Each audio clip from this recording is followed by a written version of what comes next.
All right, so anyway, so just talking kind of a little bit about the history of that 1099 miscellaneous and 1099 NEC. So they put all the self-employment income, anything that would be subject to self-employment taxes on the NEC form to add some clarity to it. So this is what's used if an individual, a self-employed individual, receives 1099 NECs. It's entirely possible that a independent contractor, self-employed individual would not receive a 1099 for their work. If they just have their own business and they're out there selling, like say you've got a booth at the farmer's market or something like that, you're not gonna get a 1099 for that. Unless you're taking credit cards, and then they have a separate 1099, which is a 1099K that the credit card company sends out to you. So anyway, but that's kind of, I don't even know if they talk about the 1099K here. But, so remember, self-employment taxes comprised, they comprise FICA taxes, so Medicare and Social Security taxes. Again, Social Security's got that cap of $160,200. If net earnings from self-employment are less than $400, you don't have to pay any self-employment tax. So, but that would be net earnings from all self-employment, and it's still subject to income tax. It just wouldn't be subject to the FICA taxes and Medicare taxes. And recall we've got that deduction for 1/2 of self-employment tax on the Schedule 1, page 2 of the Schedule 1 as an adjustment as well. And if you recall, we also, when we're calculating self-employment taxes, we have to subtract, we multiply it by, well, we subtract 7.65%, so we multiply it by 92.35%. When after we take out all of our expenses, and then that's the amount that we use to determine what the self-employment tax is. So all of this is review, really. We went through all of this stuff in chapter 6, and you know, a lot of you got it for the first time in payroll tax as well. Let's see. So just as a reminder as well, if somebody is self-employed and they receive a W-2, those FICA taxes, that wage base applies to all of that individual's income during the year. So, you know, if they have a W-2 job where they make more than $160,200, and those wages have been subject to self-employment tax, then on their side hustle or their independent contractor work, they won't owe any Social Security tax on that income. They will still owe Medicare tax though, because there is no cap on that. Let's see, and they give an example of, you know, what that would look like here. So for somebody who's got Schedule C income from self-employment, and then also W-2 wages, and how that calculation would work to determine how much, and I'm not gonna go through this again. We've gone through this and you've all taken payroll accounting, so you've done this before, so I'm not gonna spend time really going through that. So I just wanna see if there's anything here that we haven't talked about. Here's the Form SE. You're all familiar with this because you did the tax return problem and the Tax Act problem in chapter 6. So I'm not gonna beat that one to death there. The calculation of self-employment tax ultimately down here on line 12, and then 1/2 of that self-employment tax which then comes in as an adjustment on the Schedule 1, right? Any questions about self-employment tax? I mean, we pretty much got that down, right? Yes? No? If you don't, that's fine, tell me, I'll go slower. But I think you guys pretty much, you all did well on chapter 6, so I don't think I have to really reiterate. So unemployment taxes, and for most of you, this is a review. Unemployment taxes, employers have to pay unemployment taxes for employees who are subject to them, and most employees would be subject to them, and they've got to pay unemployment taxes on wages that are subject to unemployment tax. And for the most part, the wages that would be subject to wages, bonuses, tips, commissions, all that stuff that would be subject to income tax is also the same wages that would be, same type of income that would be subject to unemployment taxes. Unemployment taxes are paid only by the employer. There are some state unemployment taxes but some states that have state unemployment taxes where the employee does have a portion of the responsibility for them. Iowa is not one of those states. And those I think there's maybe like 6 of them. Usually they're kind of like disability type of taxes. But obviously, unemployment compensation, just as a reminder, we've got FUTA and we've got SUTA. So FUTA being the federal unemployment tax, SUTA being the state unemployment tax. They work in conjunction with each other. FUTA administers the unemployment program nationwide, also monitors state unemployment programs to make sure that they are in compliance. The state program is the actual program that collects the taxes that pay the benefits. So that's why you see that the tax rates and the taxes collected for SUTA purposes are a lot higher than the taxes collected for FUTA purposes, just because those expenses are so much higher as well, because since it's paying out the benefits. So who has to, what employers have to pay these taxes? So for FUTA taxes, and they would apply also to these household workers, which we're going to talk a little bit more about. If either of these criteria apply, one or the other, then the employer has to pay FUTA taxes.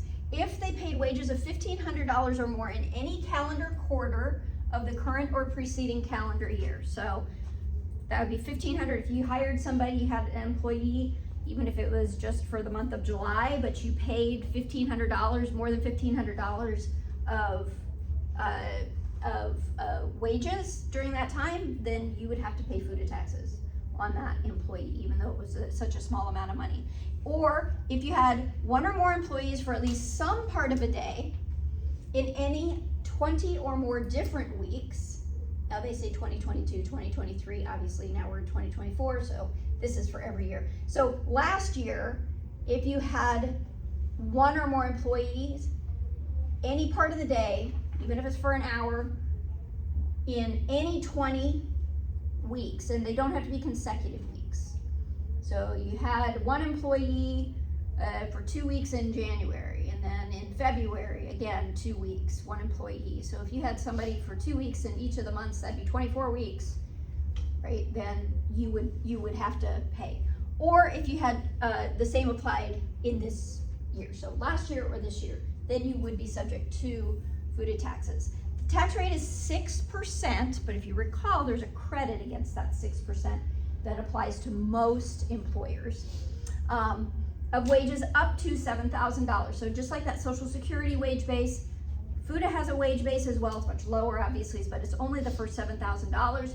That is on a per employee basis and a per employee, per employer, per year basis. So if one employee works for 10 different companies and they made $7,000 at each of those companies, each of those employers would be responsible for those to pay FUTA taxes on those wages up to the first $7,000. Whereas that's $70,000, whereas if an employee had one job and made $70,000, only the first $7,000 would be subject to FUTA taxes. So each employer is responsible for paying taxes on wages up to $7,000 for each employee. I said the tax rate is 6%, but there is this credit that is allowed, and for the most part, most employers will receive this credit. The only time you don't receive the full credit, and this is, credit is kind of funny. So it's a credit against the tax. So the full tax rate is 6%, but there's this credit of 5.4, which brings it down to 0.6% tax rate. There are a couple of instances where this credit is reduced, and as I explained it in payroll, that's kind of confusing because normally we think of a reduction as a good thing, but when you're reducing a credit, it's a bad thing, right? Because you're going to end up with a higher tax rate. So like if this credit gets reduced to 4.4 from 5.4, now you've got a tax rate of 1.6%. Your tax rate has gone up. So there are instances when this credit can be reduced. A couple of them are if you're in a state that is in, like I said, the FUTA program and the SUTA program work together. If the SUTA program in a particular state does not have enough funds in its treasury to pay out benefits, what it does is it borrows them then from the federal government. And if they do not pay those funds back to the federal government in a timely manner, if they are late, then they will reduce this credit. And that means that every employer in that state is now going to have a higher tax rate. Presumably what it's going to do is they'll be able to collect more funds, and then, you know, it will help to make up for that. But actually it's a penalty because they're still going to have to pay those funds. So that's one way, is that if the state is in arrears on its repayment to the federal unemployment tax agency. The other way is if an individual employer is responsible for paying SUTA taxes but does not pay them in full and on time. So that's another requirement. So individual employers can have credit reductions if they don't pay enough into the state unemployment tax system as much as they were supposed to, or if they pay them late. Because again, the whole idea is to encourage employers to pay those funds so that the state then doesn't have to borrow from the federal government.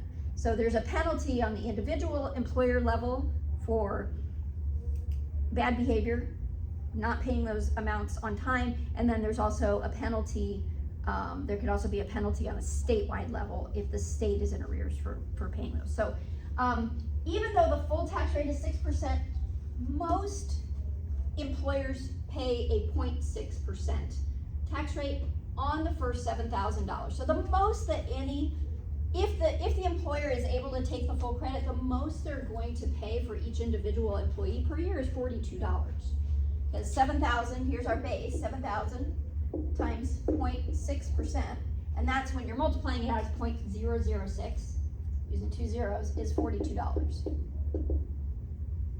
So for a lot of states, their tax base, and this is going to vary state to state, Iowa's tax base is, you remember off the top of your head, 31,600, I think, something like that. Maybe I have it written down, I think. 31,600, so it's a much higher tax base, which obviously means that we're gonna probably pay a lot more in taxes, and the rates can vary from 0% to 7%. So if you've got, an employer that their base is, 31,600 and their 7% rate, that's gonna be a lot more in taxes. I don't have it off the top of my head, I suppose I can multiply it out. 31,600 times 0.07, 2212, and that would be, so if that's at a 7% rate, so that would be per employee that they're paying that tax. Again, because the SUTA tax is where the benefits are coming from, right? This rate at the state level, this rate at the state level is dependent on a couple of different factors. One would be the industry that the business operates in. There are certain industries that have, this is like insurance. The more you have to use the benefits, the higher that rate is going to be, right? So there are certain industries that are just naturally, they have a lot more turnover, right? And because of that turnover, their employees may apply for unemployment benefits. So like the construction industry is always a great example of that. Restaurant industry probably as well. Any industry where there's gonna be a lot of turnover, or if there's a lot of seasonal work as well. So because a lot of times if it's seasonal, you get laid off. The employer will say, well, we're laying you off, and then you can apply for unemployment benefits. Well, that's gonna up the usage. So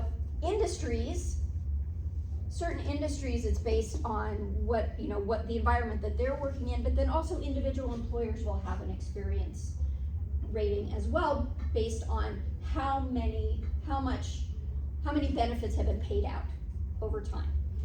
Like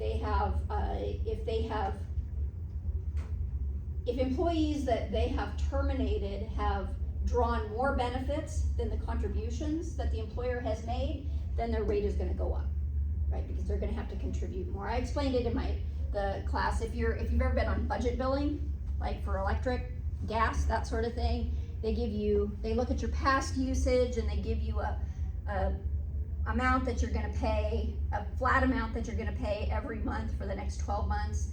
And then they reevaluate it to see if you've underpaid, then they're gonna increase that monthly amount. If you've overpaid, then they're gonna decrease that monthly amount.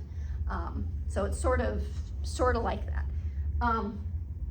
What else did I want to say about SUTA? There's something else I thought I wanted to say. Any questions about FUTA versus SUTA? Sorry, it's fresh in my mind since we're covering it right now in payroll. So, what is this? So for FUTA, it's the Form 940 that gets filled out. For SUTA in Iowa, there's a separate form. The 940 is filled out on an annual basis. So it's filled out, again, there may be a different deposit schedule though than a reporting schedule. So for employers, once they reach $500 of FUTA liability, then they have to make deposits on a quarterly basis. So if they don't reach that total cumulative $500 during the year until like the third quarter, they don't have to make a deposit until the third quarter, but at that point they've got to deposit everything that they owe up to that point, and then they have to make quarterly deposits thereafter for that year. Okay, but the FUTA form, the 940, gets filed at the end of the year. Well, actually it gets filed by January 31st following the end of the year. They kind of describe how that credit is reduced. And this is on there are two states and one territory that currently have a credit reduction. California, New York, surprise, and the Virgin Islands currently have a credit reduction with regard to FUTA tax. So that means, and it's like the reduction for California and New York right now, the later you are with making those repayments, the higher that credit gets.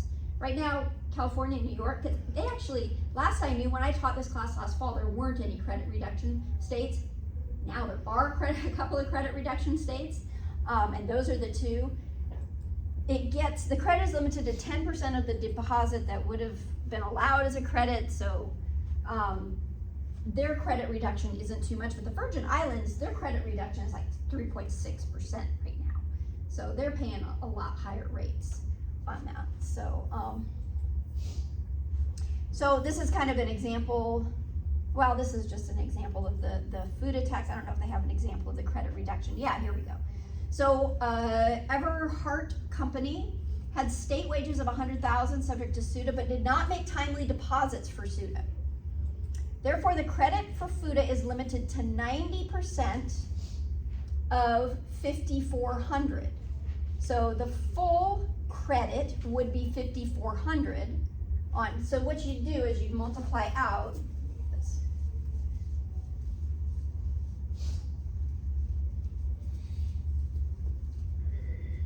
So if they had the full credit, so the wages times the wages times the wages. So here it's 100,000. So 6,000 and 5,400. So, but they're going to reduce the credit to 90% of 5,400. That's if they have just that first initial, like if they're 1 year late. And if it's 2 years late, it's going to be more than that. So this is what would be, we would change this to 90%. So that's still times 6,000. 6,000. Now it's going to be, when they added, they multiplied it out there, 4,860. So now this is whatever that result is, 1,140. Instead of owing, what would they owe otherwise? 100,000 times 0.06, they would owe 600, right? Normally, but now they owe 1,140. Does that make sense? Okay, go into the household workers now.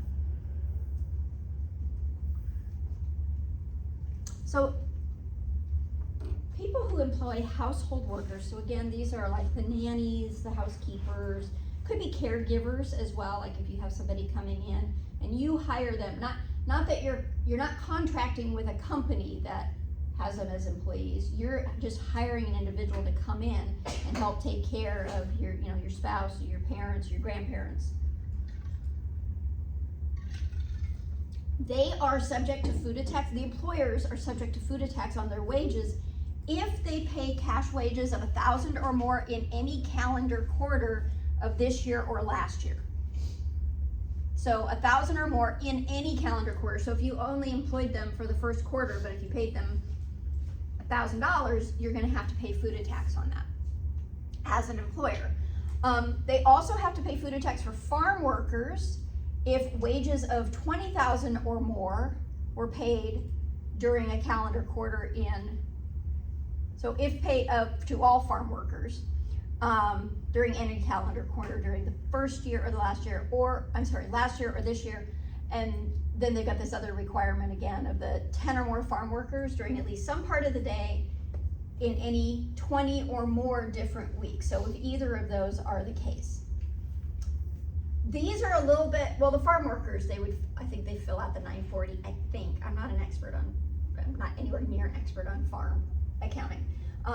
For the household employers, or the individuals with household employees, they don't fill out a FUTA form. They do it differently. They do it on their that Schedule H that is attached to their 1040.